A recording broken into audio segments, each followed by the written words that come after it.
we are at Yeti's Grind in Edwards. It's time for Legends and Locals, and we wanted to introduce you to Ellen Miller, who's been in the Vail Valley for about 3 decades, but she has reached heights all over the world. Ellen, you've climbed Everest a couple of times from different directions. You've also climbed some of the biggest peaks, Aconcagua, Denali, and you even skied down one big descent in China. Where was this? Mustagada. Mustagada. I thought I'd let her say that one. Very blessed. I didn't know how to pronounce that one. But I mean, you've climbed so many different places around the world, but you call Vail home. Yes. What made you move to Vail? You know, I came back in the, 1990 when Crossroads Shopping Center was there. And I came up to manage a little natural food store that was in Crossroads. It was called Alfalfa's Market. Yeah. So that's what originally brought me to Vail.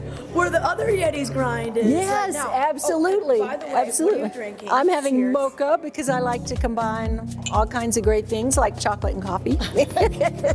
I'm having the Little Bear tea, which is pretty delicious. All right, but back to business. So you came to Vail, but you were still pursuing all these different endeavors. How do you train for Everest? You know, the great thing about living in Vail is training was so easy to access before work, after work, in the middle of the night. I was so lucky to always, and I still work basically at the base of Vail Mountain. So I have all of, I have 3,000 feet right there, vertical to train on, whether in the summer or in the winter on snow. And then I've been fortunate that I met other Vail locals that got me into all kinds of exciting things like adventure racing and things like that. Oh yeah, I know. Do you remember the Eco Challenge, everyone? She was on the team with our other locals. Which team was that with? Mike Closer? I was with Closer, Andre Bozell, Billy Madison. Oh yeah. That old group. Dream team. Perfect. We had fun. Those were fun days. And when you were on Everest, were you ever scared? Oh yeah. Oh yeah. Really? Yeah, absolutely. Yeah, I mean, even if you're not scared at the moment of the height, you're scared, am I frostbiting my toes? Are my hands okay? What I think is so interesting is you retired from all the adventure racing, the big, huge climbs, but your heart is still on the trail. It is. I still like to do little local races, and I'll always be a mountain climber.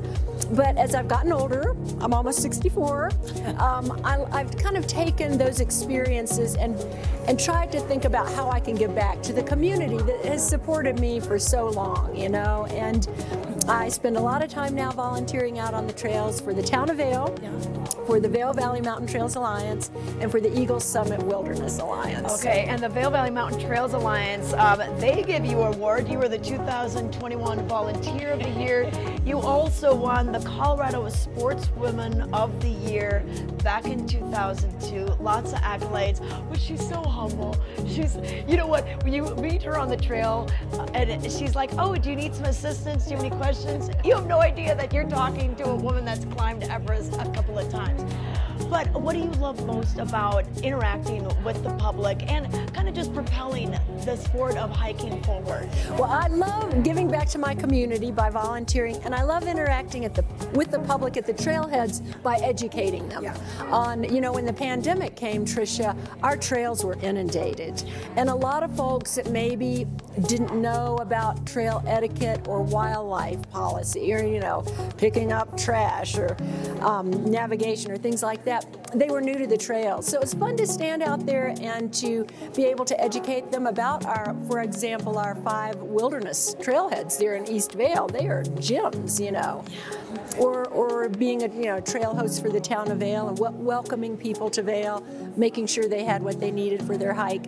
And then for the the Vail Valley Trail Alliance, I stand at the seasonal wildlife closure gates and I tell people about the importance of not going into those closed areas because they're basically maternity wards for deer and elk.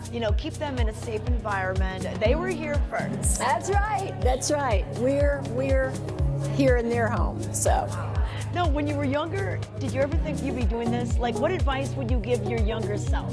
I grew up in a family, we were outdoorsy, and my parents were always involved in their communities. So I think the advice to give, that I would continue to I give myself now is just one foot in front of the other. I mean, that's what got me up big mountains in the world, and it's how I proceeded to age.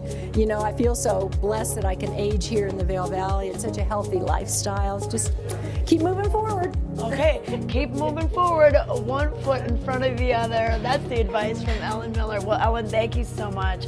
Let's drink our hot drinks before they get cold.